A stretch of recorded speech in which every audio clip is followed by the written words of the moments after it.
I should laugh, but I cry, because your love has passed me by. You took me by surprise. You didn't realize that I was waiting. Damn, what an amazing voice on that guy.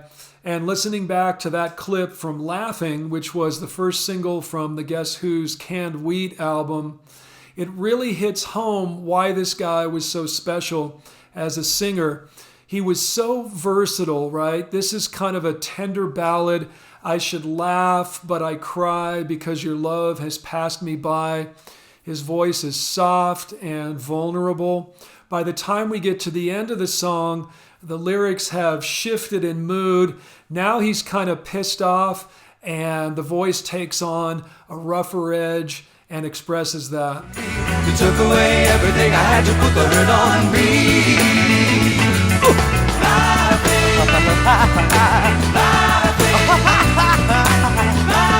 Well, you're laughing at me.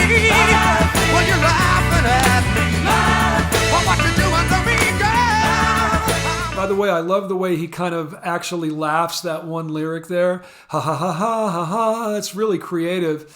Now, you might say, well, all great singers do this, but you know, there are some iconic singers who are much more one-sided than this.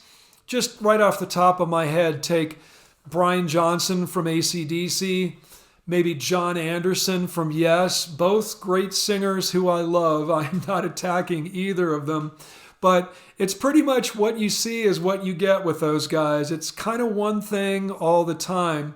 Not so with Burton Cummings. Cummings, of course, is best known for his work with the Guess Who, roughly from the period around 1965 to 1975, although he has had a lengthy solo career as well. The awards and honors he's racked up over those years are really impressive, especially in his native Canada. He's a member of the Canadian Music Industry Hall of Fame, as well as the Canadian Songwriters Hall of Fame. He's also an officer of the Order of Canada and of Manitoba. Now, I'm not sure exactly what that means, but I suspect those titles are pretty similar to the MBE, which they have in Great Britain, which was famously given to the Beatles at one point. He's also got a theater named after him, the Burton C. Cummings Theater in Winnipeg. Cummings is a true rock and roll story. He dropped out of high school at 17 to pursue his music career, and that high school, called St. John's, presented him with an honorary degree in 2010. I always find that really funny. All the true geniuses and trailblazers, they bail out of school because there's nothing for them to learn there. And then years later, these institutions present them with honorary degrees. I mean, I guess it's a nice gesture, but at that point, these people have all proven that the school was useless. In 1964, he joined a little R&B band called the Devrons, which managed to release a couple of singles locally. Then at age 18, he joined Chad Allen and the Expressions, which was an even bigger band in the Winnipeg area, replacing keyboardist Bob Ashley. It was around this time that the name The Guess Who had its genesis. As a publicity stunt, Chad Allen and the Expressions had released a single credited to Guess Who. I guess the idea was they wanted to make people believe that perhaps it was really some famous British invasion band that had released this song. DJs got used to using that name, and in the end, they just decided to keep it. The name change was also necessitated by the fact that at a certain point, Chad Allen left the band that bore his name. Now, as mentioned, Cummings had joined as a keyboard player, but he very soon started sharing lead vocal duties with Allen. And I'm not sure, but you really have to wonder if Allen maybe just said to himself, there's no way I'm competing with this incredible voice, and bailed out on his own group. After Allen's departure, Cummings also became one of the group's primary songwriters, along with guitarist Randy Bachman, of course. Bassist Jim Cale and drummer Gary Peterson rounded out the band, and this is what most people consider to be the classic Guess Who lineup. This lineup really began to make waves in 1969 with the release of the Wheatfield Soul album. Now, this was the first Guess Who record to feature Burton Cummings exclusively as lead vocalist, and it produced the single These Eyes, which was a top 10 in both Canada and the United States. And it's a beautiful track, one of my favorites from the band. There's something about the simplicity of that chord progression in the verse. It's just two chords, D minor 7 to C major 7, back and forth. It becomes hypnotic very quickly.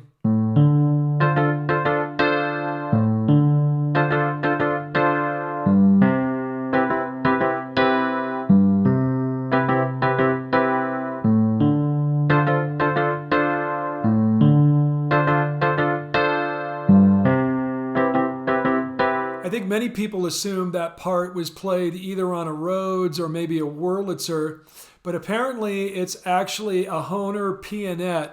It's a very cool sound regardless. And by the way, the fact that the progression goes from D minor 7 down to C major 7, that's 2 to 1 in the key of C, but it starts from D, it's centered around D, so we would call this D Dorian mode, which I think has a lot to do with the sort of melancholy feel. And then there's the voice. This is yet another example of a tune that goes from a whisper to a scream. In the beginning, it's so soft and smooth. I love Cummings' vibrato. It's very rapid yet even. These eyes cry every night for you. These arms long to hold you again. I love that extended bridge. You know, the part where Cummings really starts to belt. These eyes are crying. These eyes have seen a lot of love. Sorry, I can't sing like him, but you know what I'm talking about. And that section is really clever in terms of songwriting too. There's a reason why this guy is in the Songwriters Hall of Fame. There's this series of ascending modulations. Modulations is just a fancy word for a key change. And as the key climbs, Cummings' voice becomes more and more intense. So the original key is C. This is a 4-1 progression, F major 7 to C major 7. But they just came out of that on D. They bumped it up a whole step. Now we're in D. G major 7, D major 7.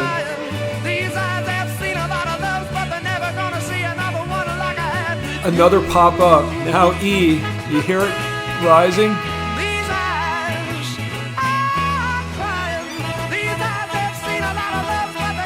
And guess what? F sharp. Up a half step to G. And seamlessly back to the original key of C. That G chord is the 5 of C, which makes a beautiful transition back to the C. And notice how his voice remains strong even as he gets way up there. He's got this great resonance in his head voice that allows for that. So many male rock singers, when they get into the higher registers, fall back on this sort of airy, wimpy falsetto, but not so Cummings. But of course, it was 1970's American Woman album that I think had the biggest impact on the public consciousness, particularly in America. I know it had a huge impact on my young mind. Just thinking back, I was around 4 years old when that thing came out, and I don't know when I first heard it. It was probably a couple of years later, who knows. But it was probably one of the first sort of hard rock things that I really remember hearing on the radio. And I do remember thinking I had never heard anyone sing quite like that. I love the sound of that voice. What about that amazing acoustic intro he does on the song? I sometimes forget about it because you don't hear it all the time. Just Cummings' voice and the acoustic guitar. It sounds like he's sitting there in the room with you. And once again, just the seamless transitions from silky smooth to a rough grit. American woman, gonna mess your mind. American woman, gonna mess your mind. American woman, gonna mess your mind. And then, of course, things really kick into high gear. I got more important things to do than spend my time growing old with you. Now, woman, said stay away. American woman, listen what I say.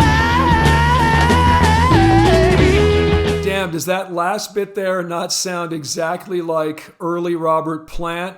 As a matter of fact, Robert Plant supposedly once said that Burton Cummings was the only singer that he would change places with, or something to that effect, which is pretty impressive coming from him. And I have to mention just briefly, do you all remember the cover of this song from Lenny Kravitz? I think it came out in 1999. Now, normally I'm okay with Lenny Kravitz. I think he had some really cool stuff. But I always thought this cover was just so limp and lifeless compared to the dynamism of the original. I think Kravitz is trying to come off as sort of cool and reserved, but he just sounds bored to me. American woman, stay away from me. American woman, mama, let me be.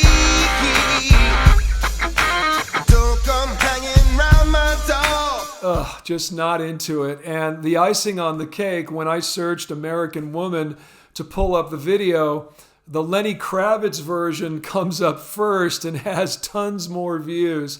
I mean, I gotta figure it's just a lot of young people that don't know any better. Oh, and by the way, Get Off My Lawn. Another gorgeous song from the Guess Who, which is one of my favorites, is Undun, also from the Canned Wheat album. And believe it or not, was the B-side of the Laughing single. I mean, I dig Laughing, but wow, I think this one is even better. How that never ended up on one of my killer B-side videos, I don't know. This one was written by Randy Bachman. Apparently it was his favorite song that the Guess Who ever did. And I can understand why. And it shows the versatility of the group. It's got all these great jazzy chords. The intro with a C major flat 5 to B. And then during the verse, we got lots of nice minor sevenths.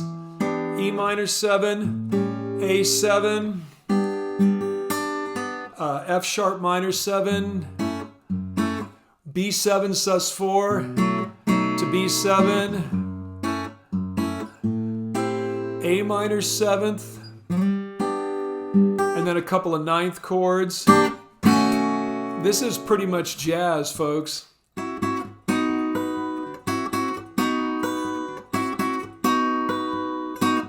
She's come undone. She never knew what she was headed for. And when I found what she was headed for, it was too late. Bachman left the Guess Who after the American Woman album to start his own band, Bachman Turner Overdrive, and thus ended the most commercially successful phase of the Guess Who. But Cummings led the group through several more successful albums, and then in 1976 he embarked on a solo career. His eponymous debut album contained the track Stand Tall, which was an international hit, top 10 in Canada, million seller in the States, and in 77 won Cummings a Canadian Juno Award for Best Male Vocalist. Never been this blue. I never knew the meaning of a heartache.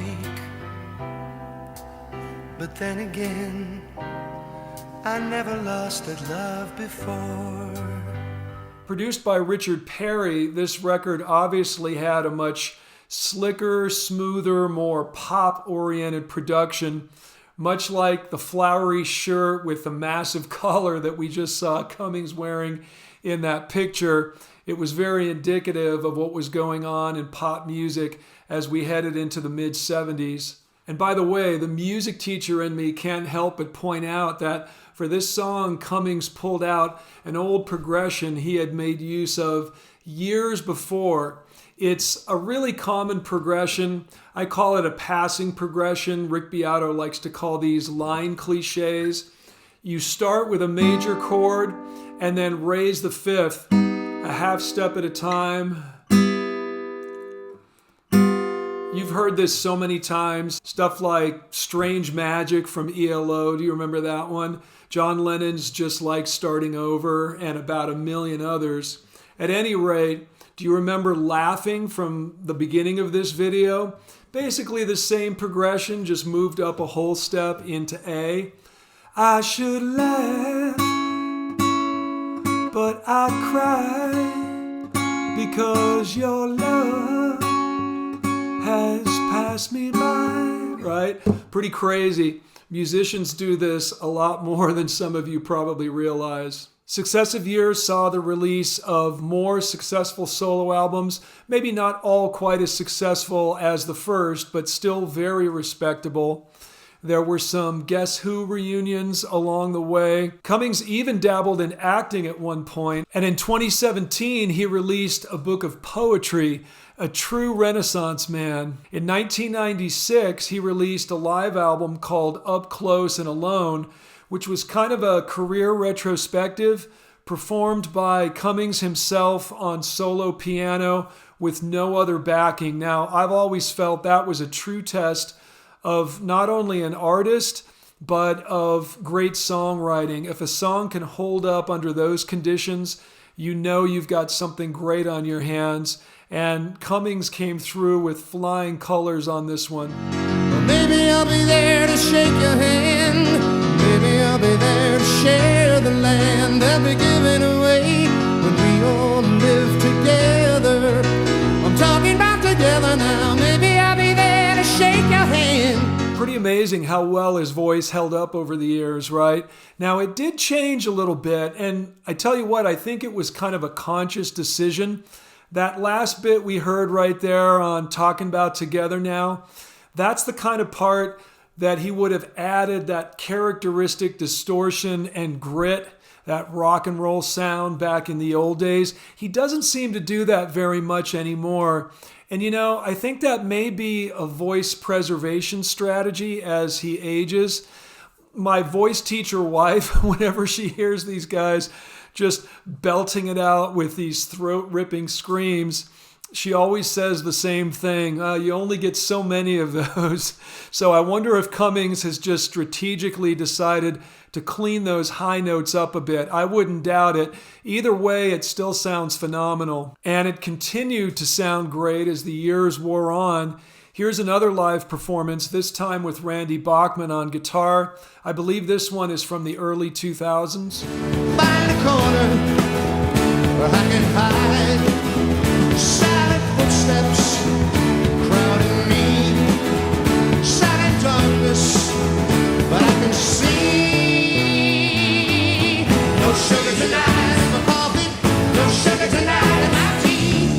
No sugar to stand beside me.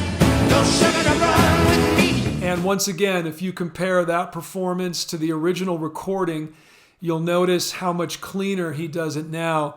By the way, also right around this time in July 2003, Cummings performed at an event called the Molson Canadian Rocks for Toronto SARS Benefit.